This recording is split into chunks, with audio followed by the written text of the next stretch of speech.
Vidite. Sada ću vam pokazati,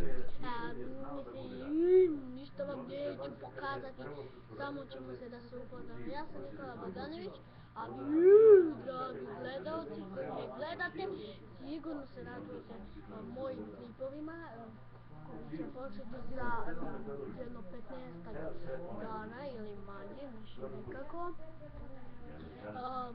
Ja ću možda, nadam se, možda sad od početak snimanja moj cilj je da sakupljem 100.000 subscribera i da postanem Dragan Serbian, koji je moj omiljeni. Nadam se da ćete uživati u mojim klipovima, kao što sam malo pomenula na početku, i